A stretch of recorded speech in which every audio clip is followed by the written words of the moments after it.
Assalamualaikum warahmatullahi wabarakatuh. Waalaikumsalam warahmatullahi wabarakatuh. Selamat pagi. Bagaimana hari ini kabarnya anak-anak Ibu?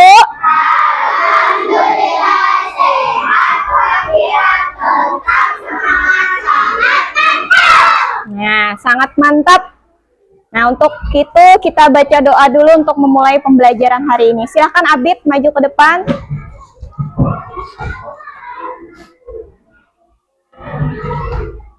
Teman-teman malah kita bersikap berdoa. Siap tadakan tangannya, tundukkan kepalanya, hatinya ingat Allah.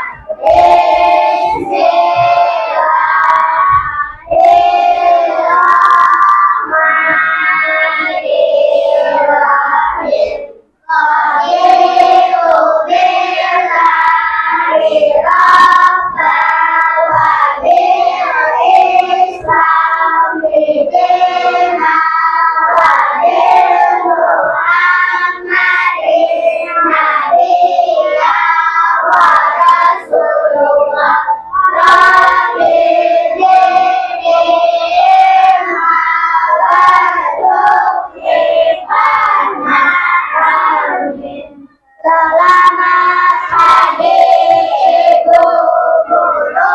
Assalamualaikum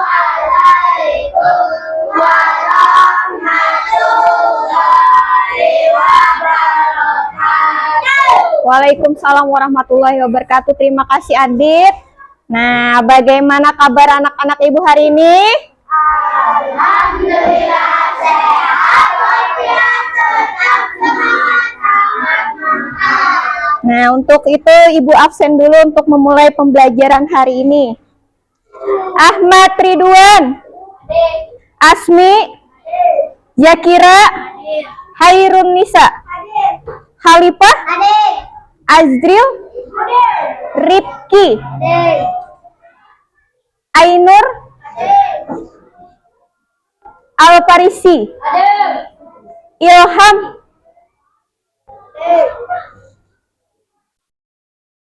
Fikri, Maulana, Ridwan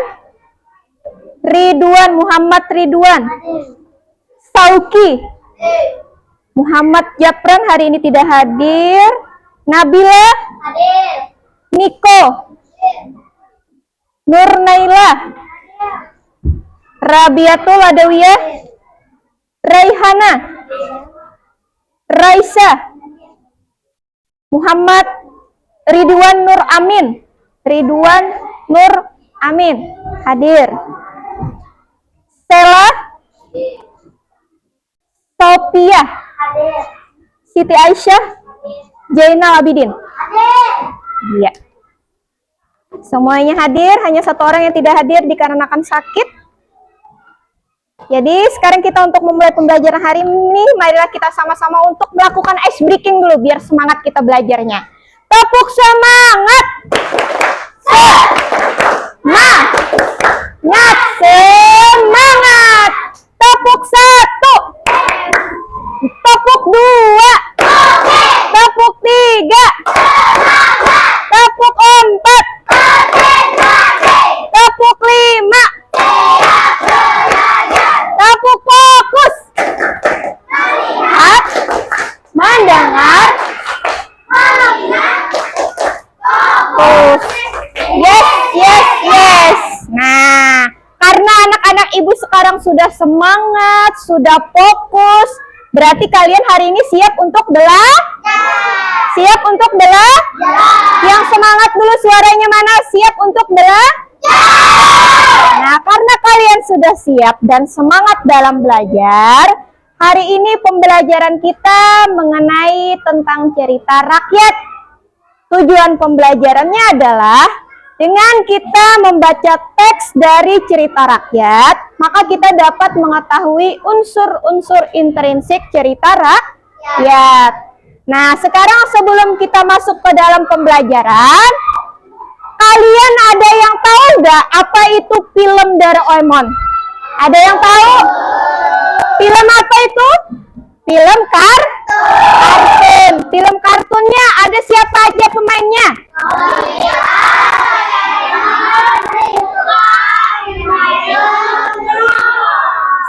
Ada Nobita, Doraemon, Shizuka, Sunio, sama si Giant. Nah, sekarang di antara 5 ini siapa yang memiliki watak atau sifat yang baik? Siapa? Shizuka dan si Doraemon. Shizuka sifatnya tadi apa? Baik. Kenapa jadi dikatakan baik? Karena dia sering membantu Dia sering membantu temannya siapa aja? Sering membantu Doraemon, sering membantu Nobita, sering membantu Sunio ataupun Giant. Kemudian yang sifatnya jahat siapa? Ada si Giant. Giant itu kenapa jadi jahat? Karena dia sering jahil. Jahilnya ke siapa? Ke semua teman-temannya. Jahil ke Nobita, ke Shizuka, ke Sunio, bahkan sampai ke Nobita pun juga sangat jahil. Nah, jadi kira-kira anak ibu di sini ada yang anak memiliki sifat kayak Giant? Ada kada? Tidak ada. Kenapa? Karena orang jahil itu sifatnya tidak baik.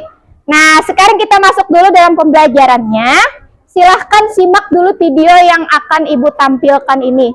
Mohon diperhatikan ya. Nanti kalian setelah menonton ini, ibu harap kalian bisa mengetahui dulu apa itu unsur intrinsiknya.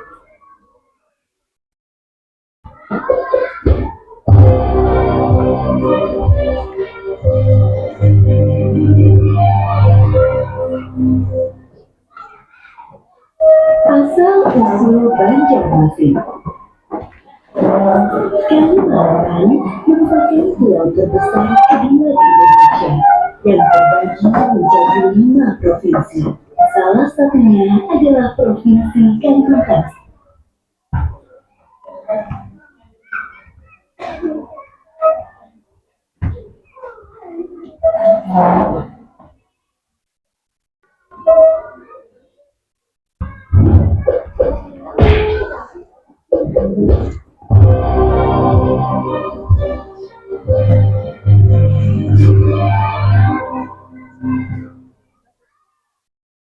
Asal-usul Banjarmasin.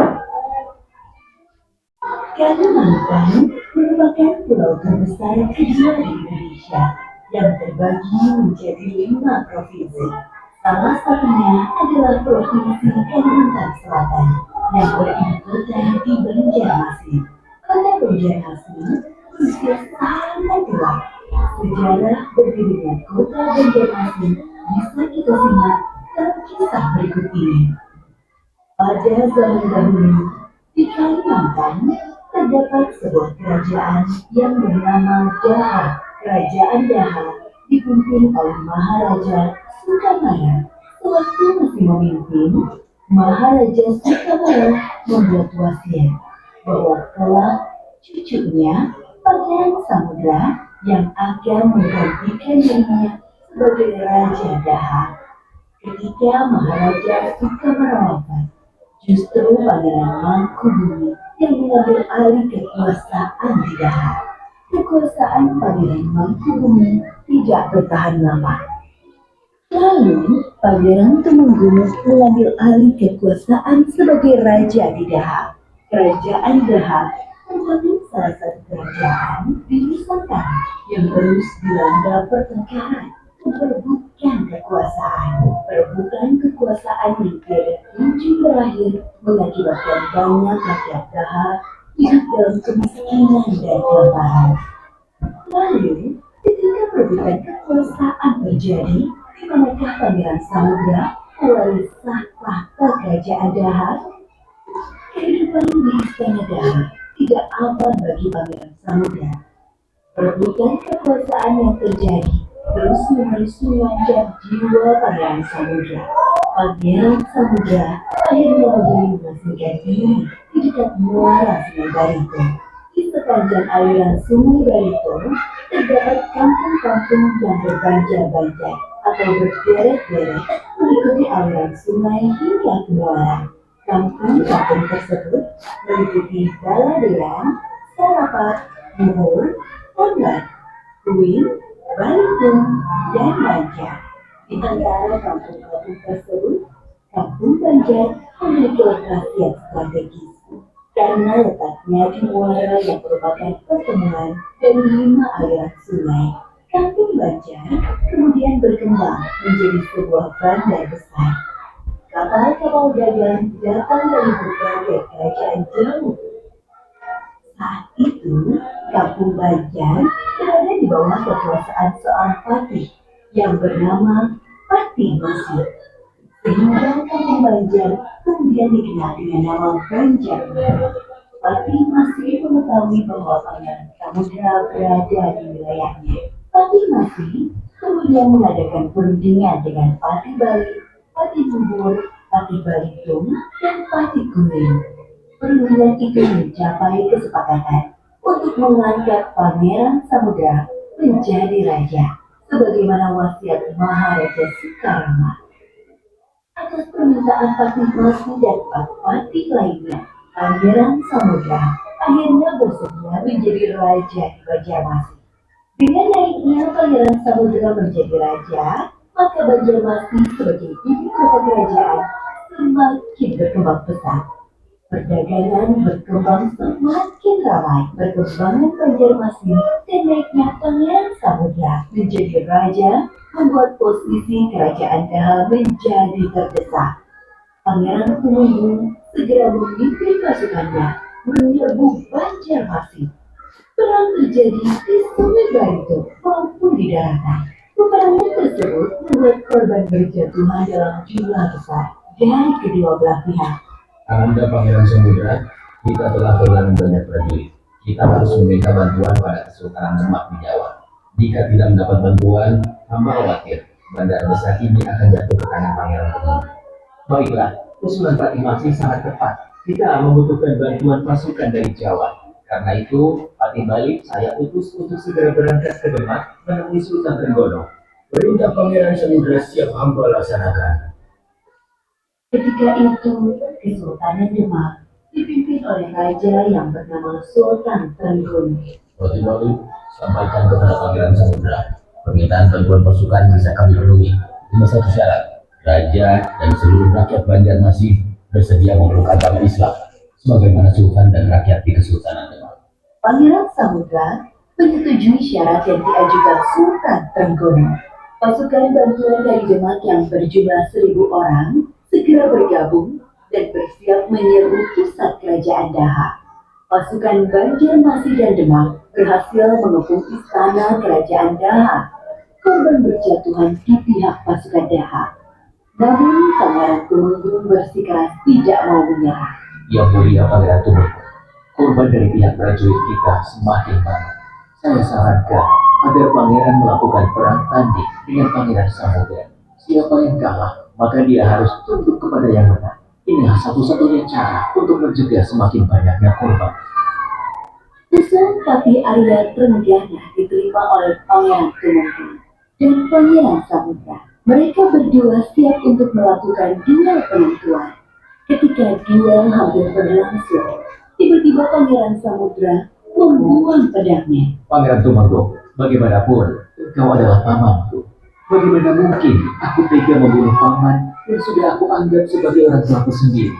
Aku sudah membuang pedang, silakan paman membunuhku. Pangeran Tumenggung yang awalnya marah dan siap membunuh Pangeran Samudra akhirnya menjadi luluh hatinya. Ananda Pangeran Samudra, maafkanlah pamanmu ini. Selama ini, paman hanya mengikuti hawa nafsu untuk berkuasa, hingga mengakibatkan kacau banyak yang menjadi korban. Pangeran Tumenggung akhirnya menyerahkan kekuasaannya kepada Pangeran Samudra. Pangeran Samudra kemudian menyatukan Daha dan Banjarmasin menjadi satu. Namun ibu kota kerajaan tetap berada di Banjarmasin. Peristiwa kemenangan Banjarmasin ini terjadi pada 24 September 1526. Tanggal 24 September kemudian diperingati sebagai Hari Jadi Kota Banjarmasin hingga sekarang. Setelah beragama Islam, Pangeran Samudra mengubah namanya menjadi Sultan Suaryansyah. Beliau dikenal sebagai Raja pertama Kerajaan Banjar yang beragama Islam. Sedangkan perubahan nama dari Banjarmasin menjadi Banjarmasin disebabkan setiap musim kemarau, air di sumur-sumur menjadi asin. Hal inilah yang lama-kelamaan membuat Banjarmasin disebut dengan Banjarmasin hingga sekarang.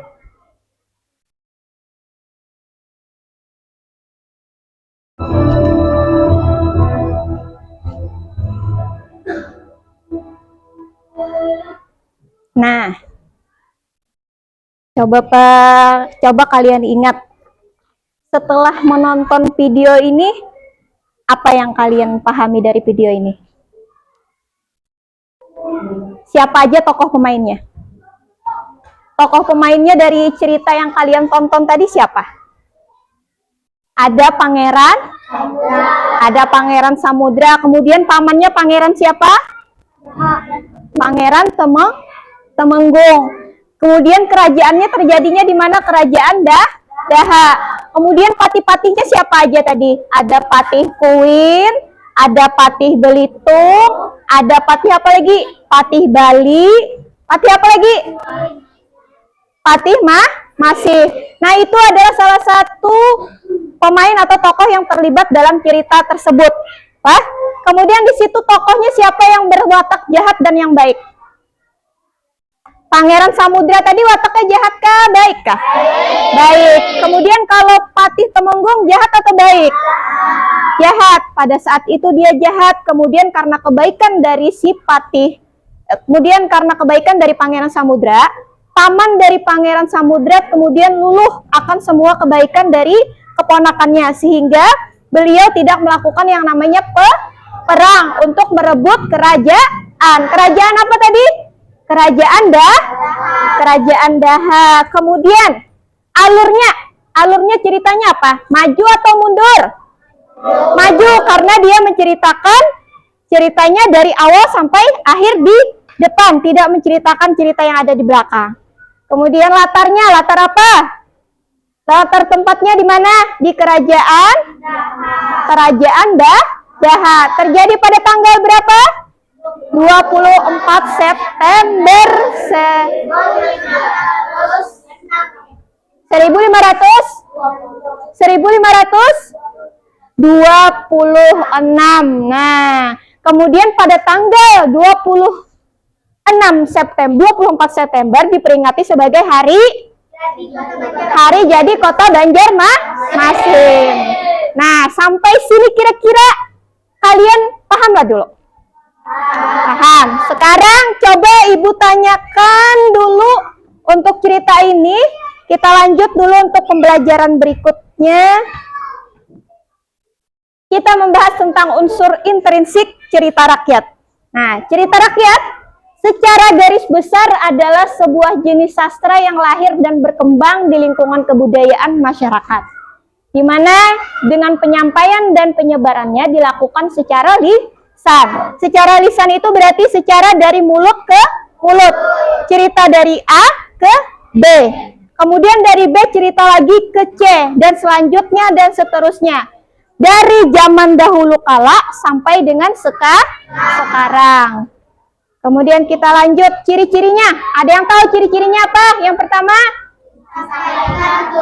Menurun. Yang kedua?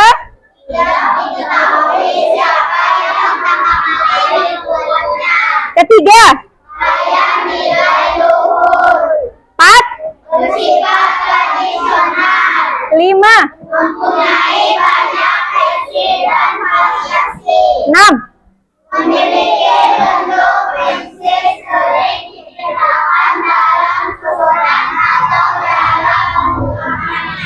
Tujuh?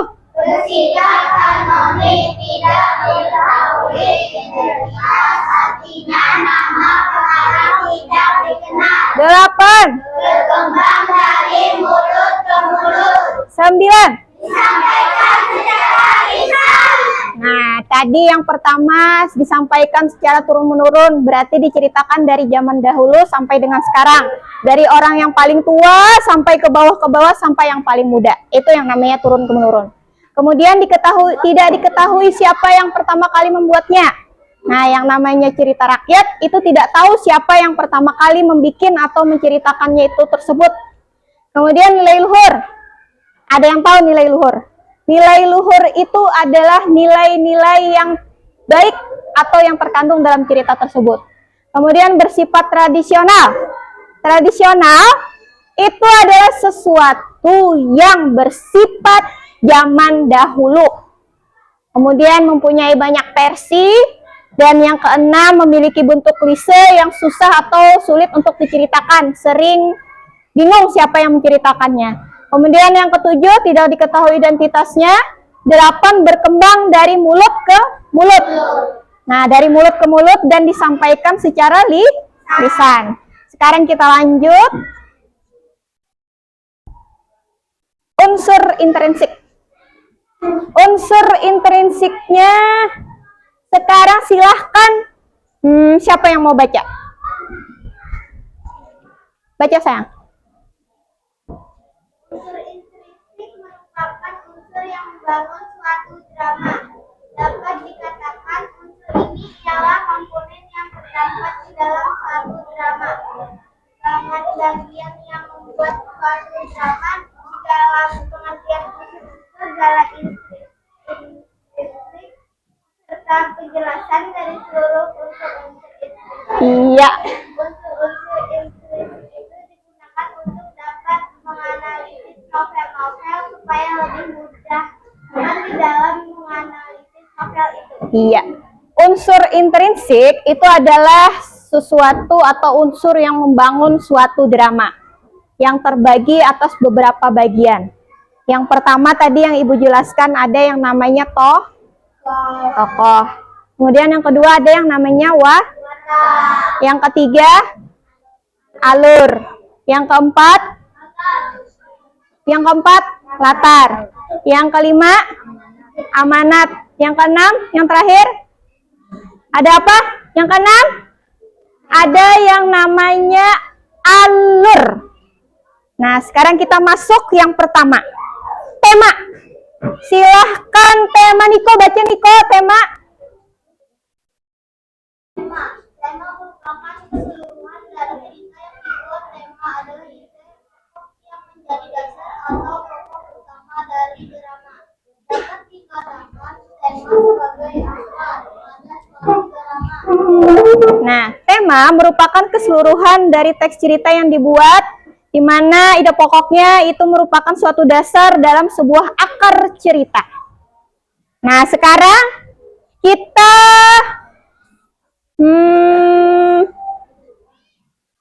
kita bikin kelompok dulu. Silahkan duduk sesuai dengan kelompoknya masing-masing.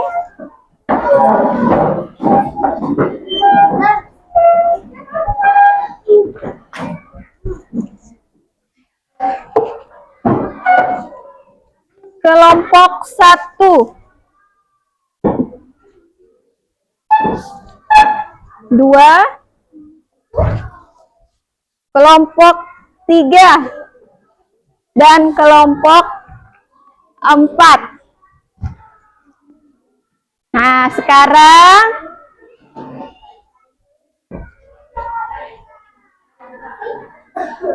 silahkan diperhatikan dulu bukunya, silahkan perhatikan dulu tugas kelompoknya. Coba kalian lihat di kertas itu.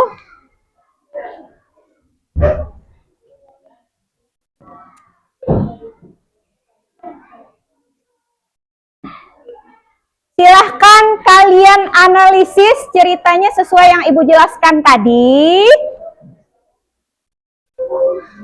Tentukan unsur intrinsik yang kalian baca pada cerita tersebut. Silahkan kalian pahami dulu, setelah itu kalian jawab sesuai dengan intrinsik yang sudah Ibu jelaskan.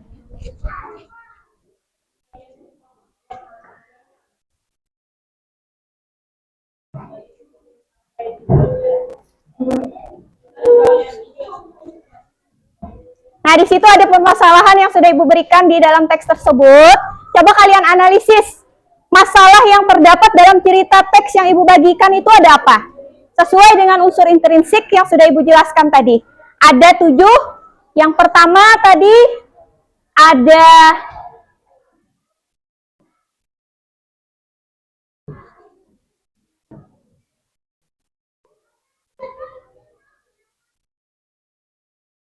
ada tema, judul, tokoh, watak, alur, latar, sama amanat.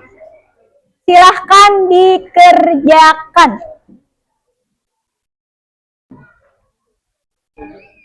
Baca tokohnya siapa aja, tulis di sini.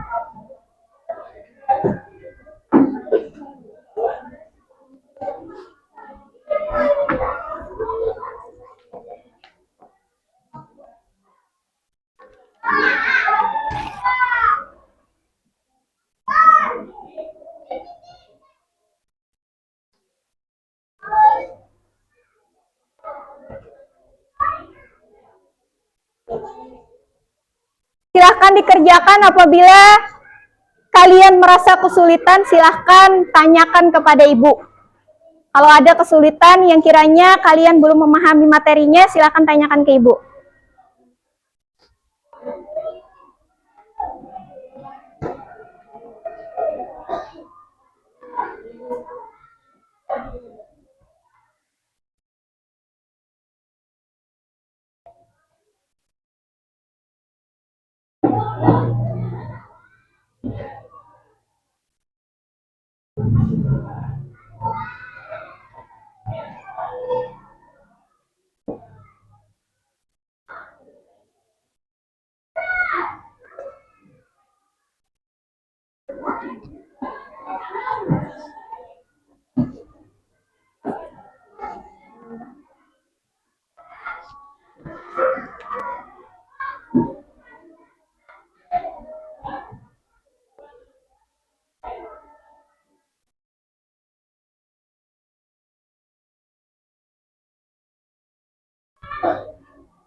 Adalah.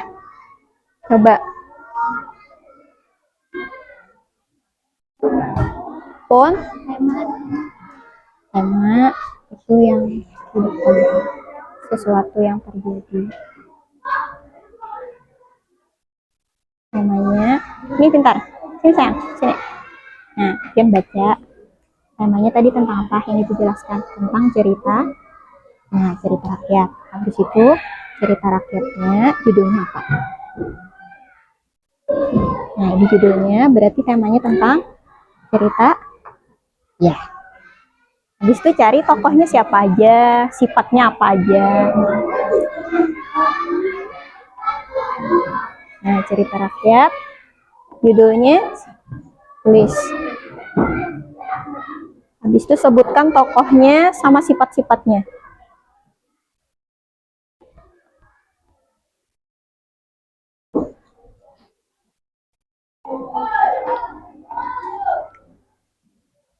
Nah, ya. Kasih teruskan.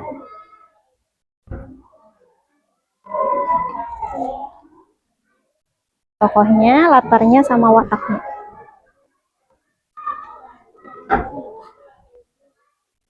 Nih. Tadi cerita yang Ibu tayangkan tadi tentang cerita apa? Cerita Nah, berarti cerita rakyat. Kemudian tokohnya siapa aja?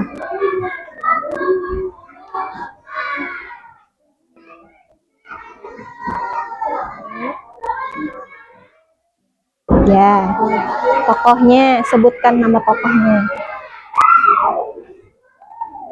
Wataknya. Sifat itu ada 2 ya, wataknya. ada watak protagonis sama antagonis. Kalau protagonis berarti sifatnya baik, kalau antagonis itu sifatnya jahat, kalau protagonis itu sifatnya baik. Nah, jadi analisis dua itu. Dua watak dari si tokoh pahit lidah.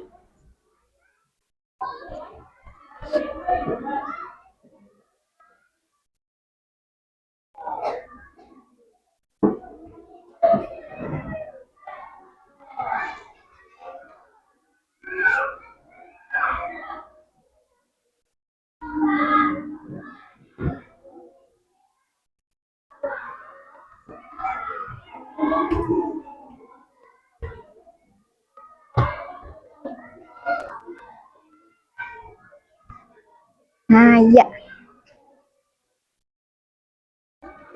Antagonis. Nah, ya.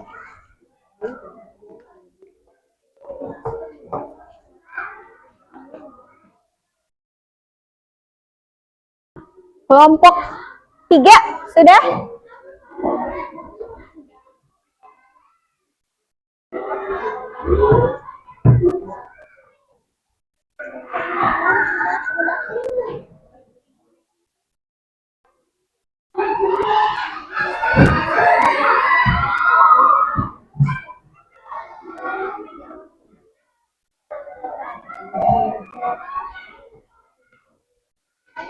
Boleh minum sini, Bu, ambilkan.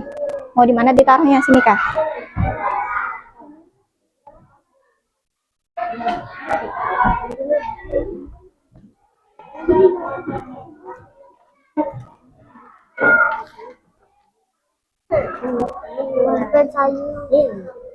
Nah.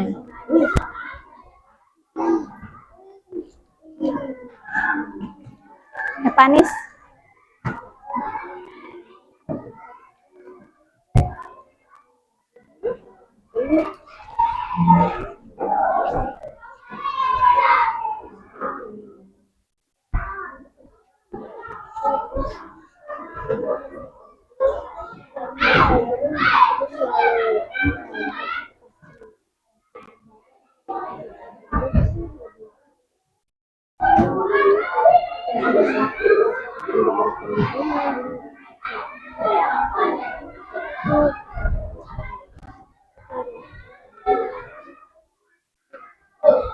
Ya.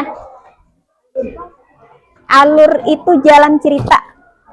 Nah, jalan ceritanya maju kah mundur? Kalau nya maju, bagaimana?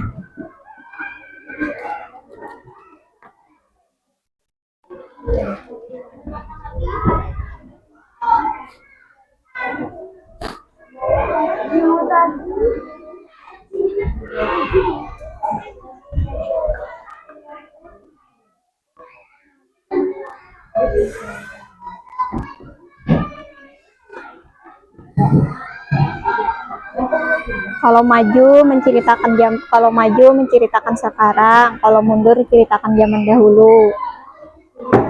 Nah, ini. Nah, alur apa?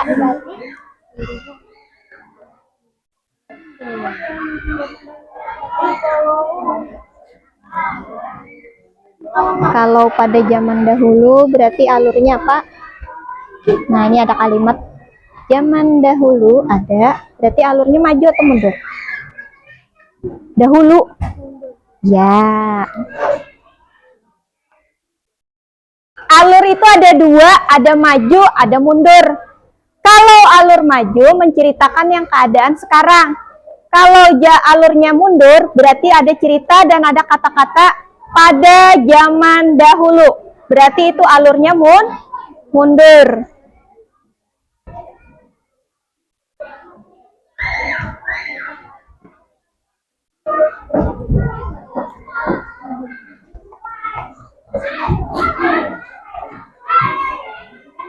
Kemudian untuk amanat, amanat itu adalah sesuatu hal yang positif yang dapat kalian petik dari sebuah cerita tersebut, yang bisa diamalkan, yang bisa diambil nilai-nilai positifnya.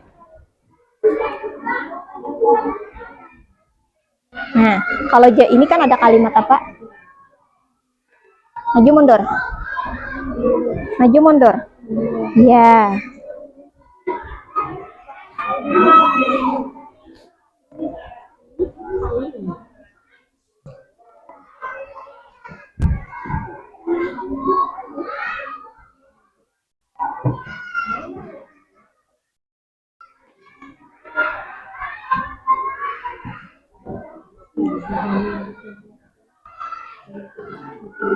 Antagonis siapa aja pemainnya? Yang antagonis siapa? Yang protagonis siapa? Sebutkan pemain yang pemeran antagonisnya siapa tokohnya, yang protagonisnya siapa tokohnya. Tuliskan di situ, di lembar yang sudah Ibu bagikan. Kalau antagonis jahat, kalau protagonis baik. Pon? Kenapa? Tadi ada itu tadi. Kenapa sih tidak ada antagonis? Ya, antagonis yang jahat. Protagonis baik. Coba lihat tuh di layar. Protagonis itu yang baik.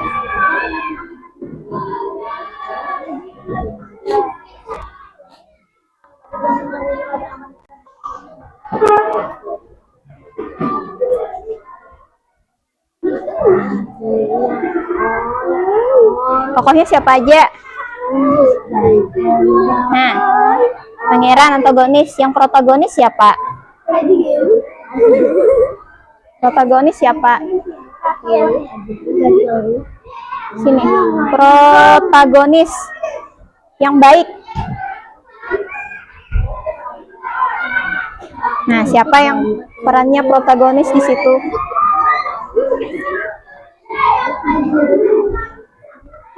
Yang protagonis siapa? Nih wataknya protagonis yang baik, kalau antagonis yang jahat. Tulis protagonis.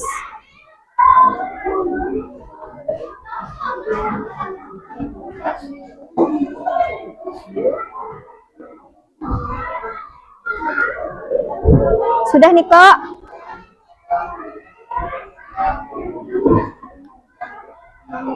Pangeran Serunting ini jahat baik? Jahat baik. Pangeran Serunting. Ini tokoh. Nih. Serunting, antagonis. Kalau protagonisnya siapa? Protagonis.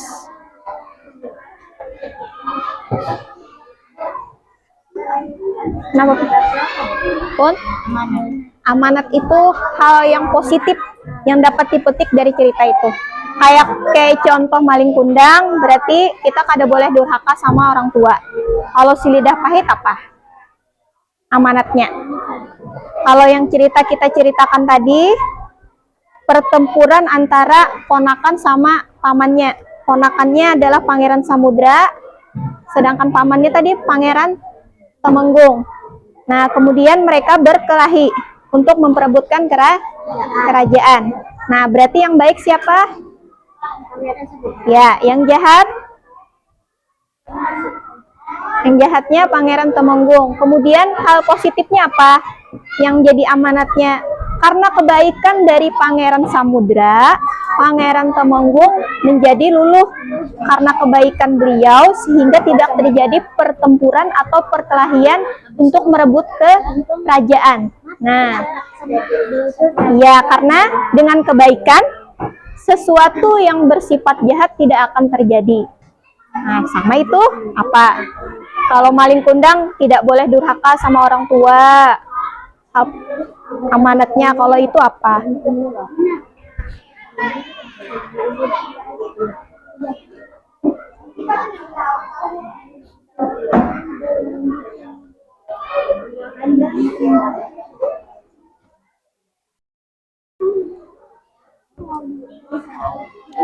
Siapa yang protagonis?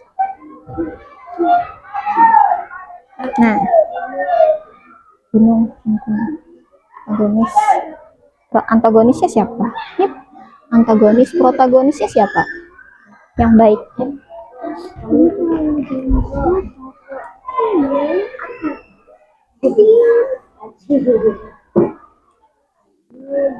Dia aja terkenal di buku untuk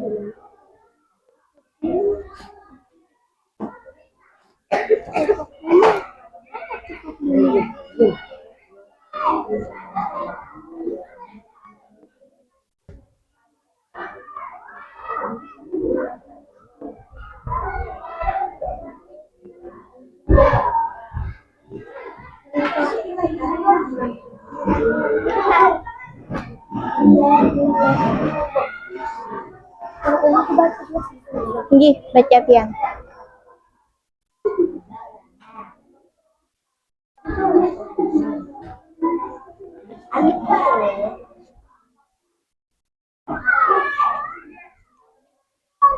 Sudah selesai? Sudah selesai? Biar makin semangat, kita tepuk semangat dulu. Tepuk semangat.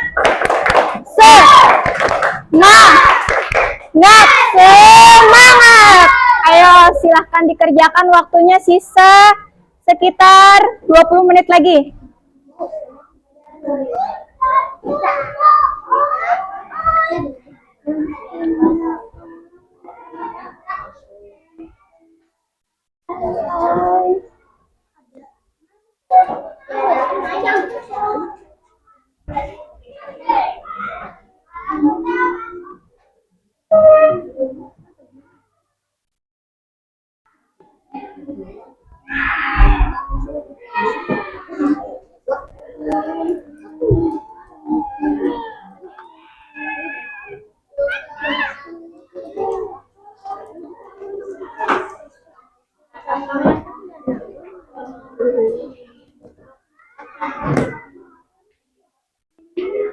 Mohon maaf, waktunya sisa 5 menit lagi.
Ada yang sudah selesai? Semuanya sudah selesai, silahkan kumpulkan.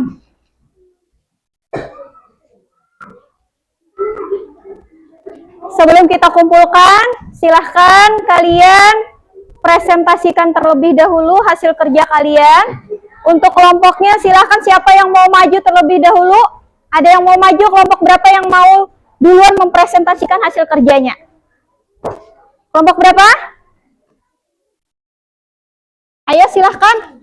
Kita mulai dari kelompok 1 dulu ya. Silahkan kelompok 1 maju ke depan untuk mempresentasikan hasil kerjanya. Beri tepuk tangan dulu untuk kelompok 1.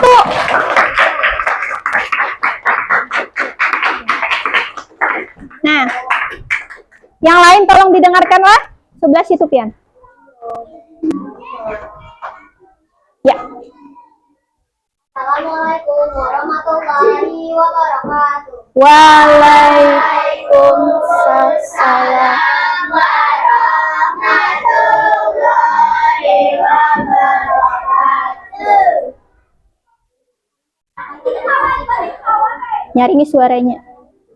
Nyaringi suaranya. Kami dari kelompok 1 Kami dari kelompok 1 ingin mempresentasikan hasil kerja dari kelompok kami mengenai unsur intrinsik pada seksualitas tidak. ya. Untuk temanya Tema cerita rakyat, judul Sipahit Lidah, tokoh penting Arya Ketik, Dewi Mahaprabu, Batak, kategori penting antagonis Arya Ketik, alur mundur, batal di gunung Bintang.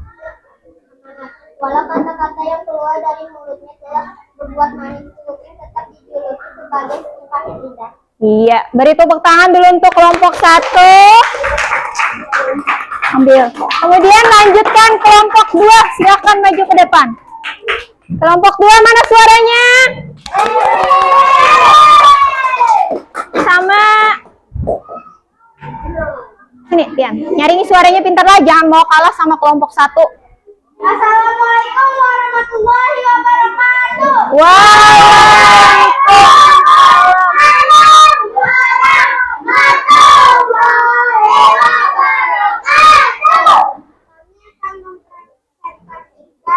Tentang cerita rakyat. Temanya adalah cerita rakyat. Judulnya Sipahit Lidah. Tokohnya adalah Pangeran Serunting, Arya Tubing, dan Dewi Mahameru. Ya. Wataknya antagonis Pangeran Serunting, protagonis Arya Tubing. Alurnya adalah mundur, katanya adalah gunung Bintang. Amanatnya adalah Sipahit Lidah pun sadar atas kesalahannya. Iya, beri tepuk tangan dulu untuk kelompok 2. Silahkan duduk. Sekarang kita lanjut ke kelompok 3. Silahkan maju. Siapa yang mau maju untuk kelompok 3? Silahkan.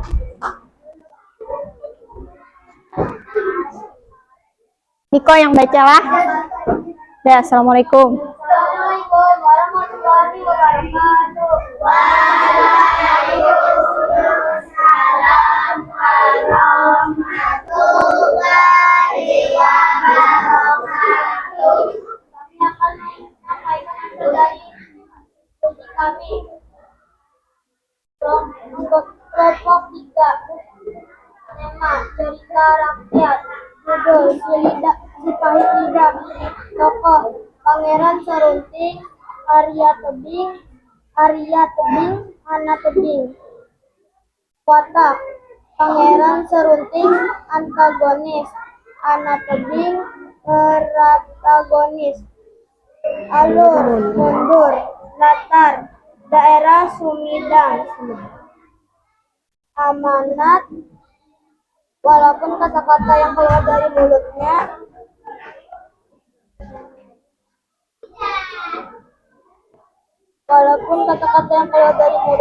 telah berubah manis. Iya, beri tepuk tangan dulu untuk kelompok 3. Kira-kira dari kelompok 1, 2, dan 3 tadi yang sudah maju, adakah yang ingin ditanyakan atau kelompok lain ingin menanggapi? Kira-kira ada yang kurang kah? Atau ada yang perlu ditambahkan lagi kah tentang hasil kerja kalian hari ini dari kelompoknya masing-masing? Kira-kira ada yang mau ditanyakan kah? Ada yang mau ditanyakan? Semuanya pas saja sudah? Pas. Oke, silahkan duduk. Dari kelompok 3 beri tepuk tangannya dulu.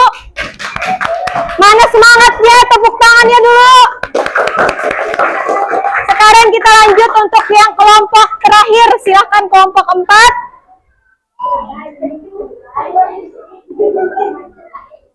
Lewat.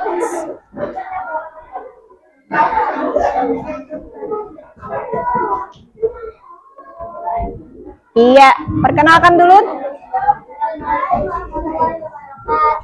Waalaikumsalam warahmatullahi wabarakatuh. Kami dari kelompok 4 akan menyajikan hasil diskusi kami. Terima cerita rakyat, judul Si Pahit Lidah, tokoh Pangeran Serunting, Arya Tebing, Dewa Muha Meru, antagonis Serunting, antagonis Arya Tebing, alur mundur, latar dan kaki gunung Segunting, sungai Jambi, hutan, amanat Serunting dan anak bersifat iri dengki. Iya, beri tepuk tangannya dulu untuk kelompok yang terakhir. Mana suaranya? Nah, ada tanggapan kayak dari kelompok 1, 2, 3 yang dimana hasil presentasi teman kalian sudah disampaikan tadi. Ada yang mau ditambahkan? Mungkin ada yang kurang. Adakah yang mau menambahkan? Ada? Ada yang mau menambahkan? Berarti sudah pas lah. Silahkan duduk untuk kelompok 4 dulu. Nah, dari cerita atau teks yang Ibu bagikan tadi, di situ temanya adalah tentang cerita rakyat. Ya, cerita? Rakyat. Mana suaranya cerita? Rakyat. Iya, cerita rakyat. Kemudian judulnya apa? Si Pahit. Iya, judulnya Si Pahit Lidah. Kemudian tokohnya siapa aja? Arya apa tadi? Ada apa? Pangeran Serunting. Ada siapa? Arya Tebing. Ada siapa lagi? Muha Meru. Iya, ada siapa lagi? Ada siapa? Ada Dewa kah Dewi tadi? Iya, kemudian yang terakhir ada siapa pemainnya? Ada siapa? Iya, ada anak Tebing. Kemudian wataknya. Wataknya apa? Watak Arya apa? Jahat atau baik? Jahat atau baik? Jahat. Kalau jahat berarti wataknya antagonis.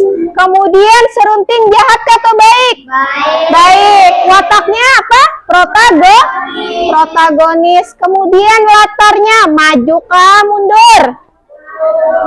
Latarnya mundur karena ada kalimat pada zaman dahulu. Kemudian latarnya di mana? Ada di gunung tempatnya, kemudian ada di hutan. Kemudian amanatnya apa? Amanatnya itu yang pertama. Pertama apa tadi?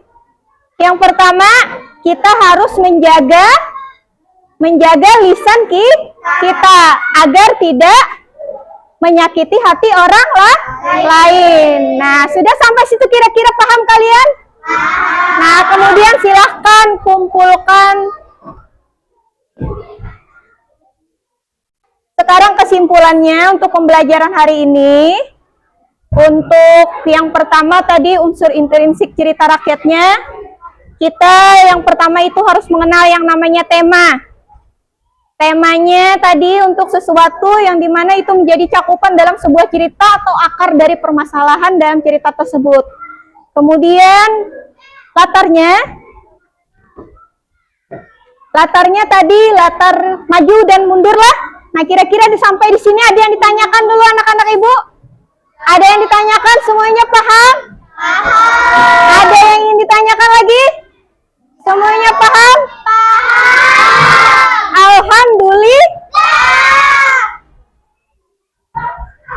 Nah, kalau kalian sudah paham, sekarang ibu di sini ada soal evaluasi yang akan ibu bagikan kepada kalian.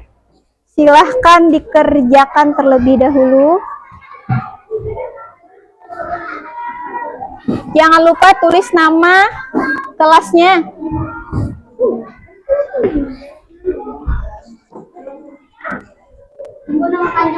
Boleh nama, semuanya pakai nama lengkap, tidak boleh ada yang pakai nama panggilan.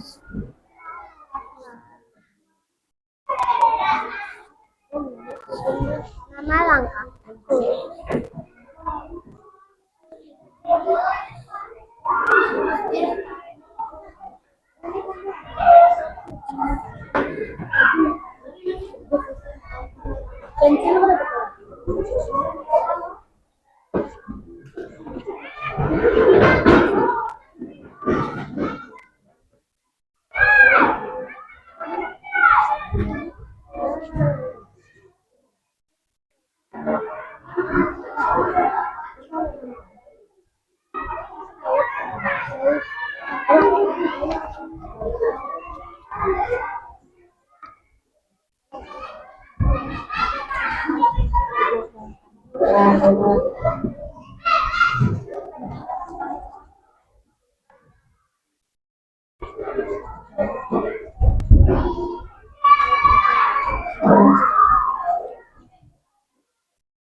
Yang sudah selesai boleh dikumpulkan di meja ibu.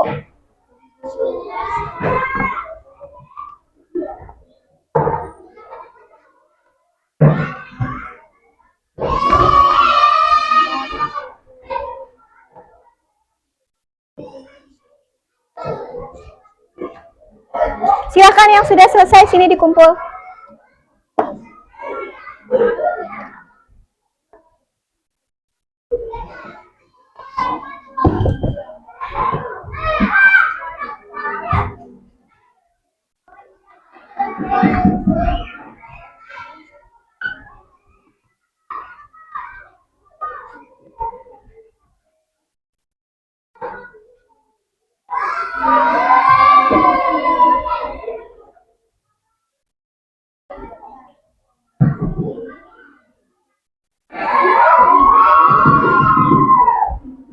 Nah, sebelum dikumpulkan, sekarang kita bahas sama-sama dulu, nanti dulu dikumpulnya. Silahkan kalian kembali dulu ke tempat semula. Sebelum kita mengumpulkan hasil kerja kalian, kita sama-sama akan membahas pembelajaran hari ini. Untuk Muhammad Ilham Humaidi.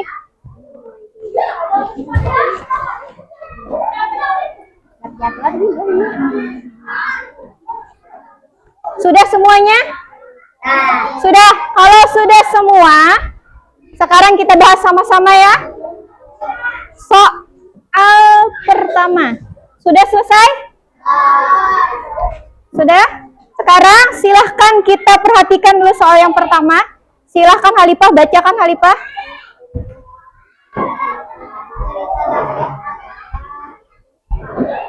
Cerita rakyat itu adalah cerita yang berkembang di kalangan masyarakat, yang berkembangnya pada zaman dahulu. Nah, ada yang salah kan untuk soal nomor 1 yang menjawabnya salah? Kelompok 1. Kelompok 1 jawabannya apa semuanya? A. Ada yang menjawab selain A? Kelompok 2? A semua. Kelompok 3? A. Keempat? A. Kalau semua yang menjawab A beri tanda betul. Kalau salah beri tanda silang, pinterlah. Kemudian untuk soal yang kedua, silakan baca Hairunisa.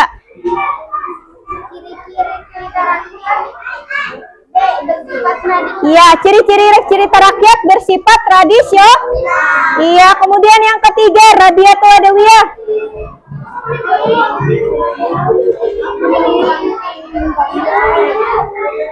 Iya, unsur intrinsik adalah unsur yang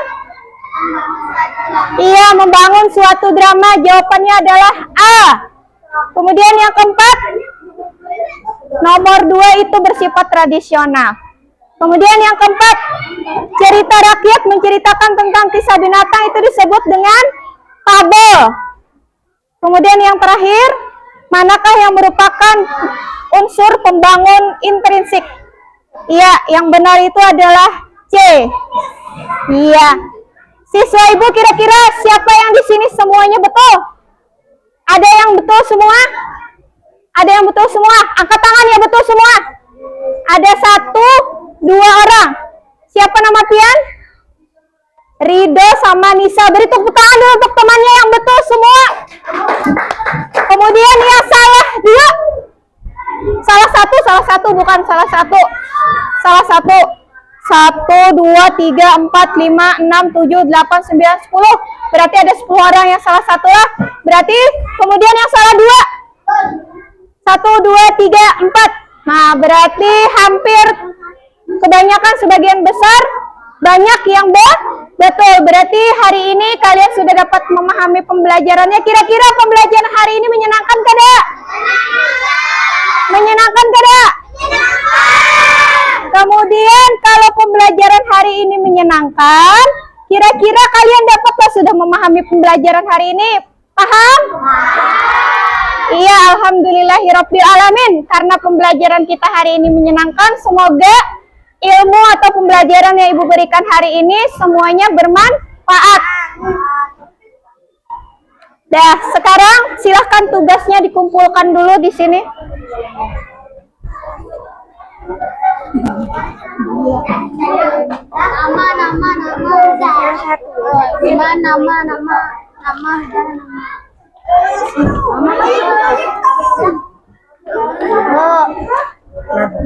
Ini caranya tulis ya, Bu? Tulis ya. Silahkan kembali ke tempat duduknya masing-masing.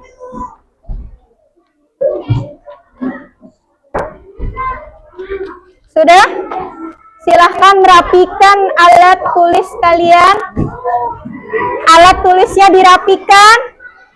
Silahkan duduk rapi, karena kita sebentar lagi akan istirahat. Rapikan dulu bukunya. Ditaruh di depan aja, pintar, kado usah disimpan di tas. Taruh di depan aja. Taruh di depan.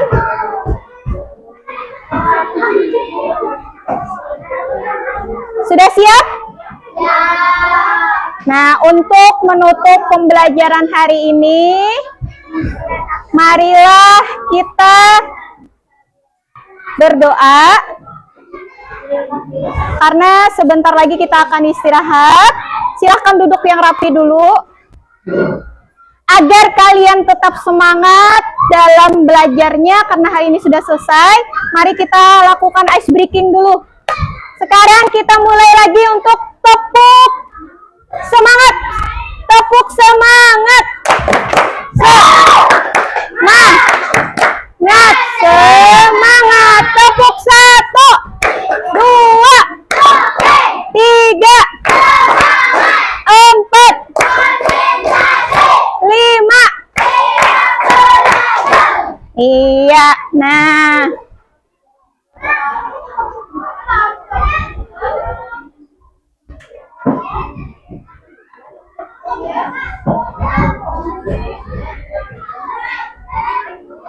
Sekarang kita menyanyikan lagu Profil Pelajar Pancasila yang biasanya kita nyanyikan sama-sama di kelas. Ayo semuanya berdiri. Harus semangat menyanyinya lah. 1, 2, 3.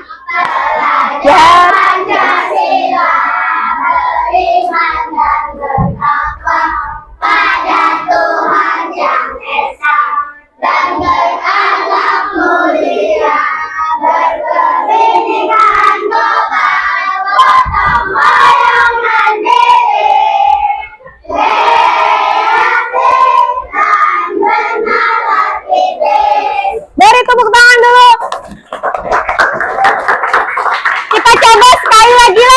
Tadi kayaknya kurang semangat, sekali ini harus semangat.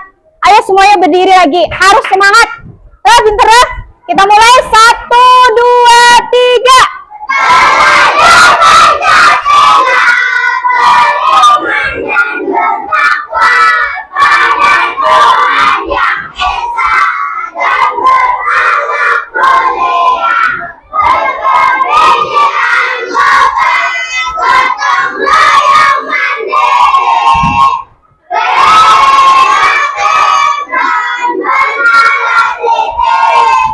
Tepuk kelima.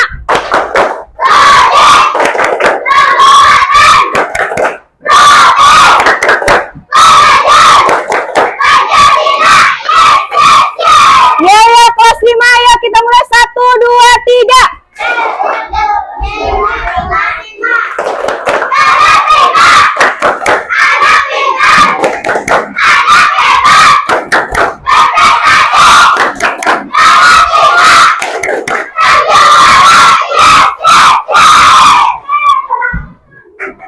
Sekarang kita berdoa. Silakan Abid maju ke depan pimpin doa untuk istirahat.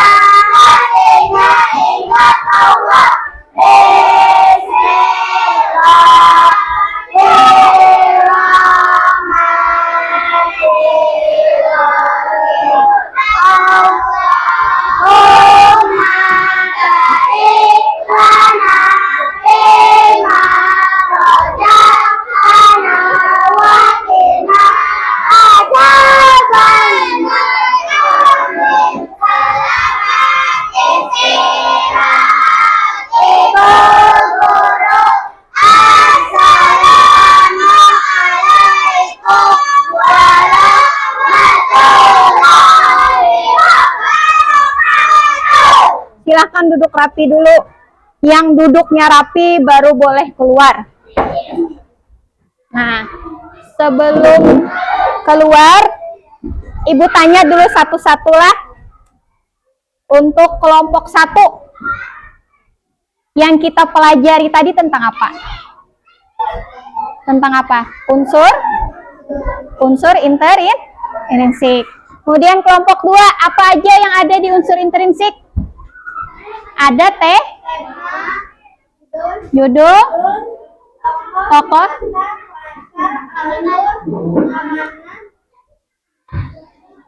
amanat, ada 7. Dah, pas. Kelompok 3, kalau protagonis tadi tokoh apa? Iya, tokoh baik. Kelompok 4, antagonis tokoh apa? Iya, tokoh jahat. Nah, berarti kalian sudah paham lah, unsur intrinsik tadi terbagi atas 7. Ada latar, alur, amanat, watak, tokoh, tema, sama judul. Nah, sampai sini. Assalamualaikum warahmatullahi wabarakatuh.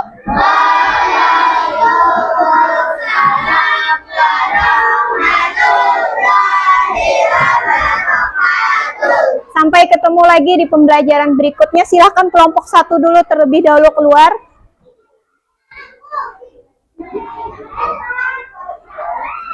Salimnya langsung keluar.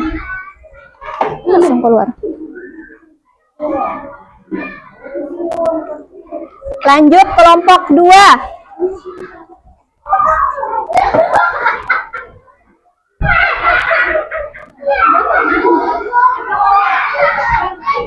Kelompok 3.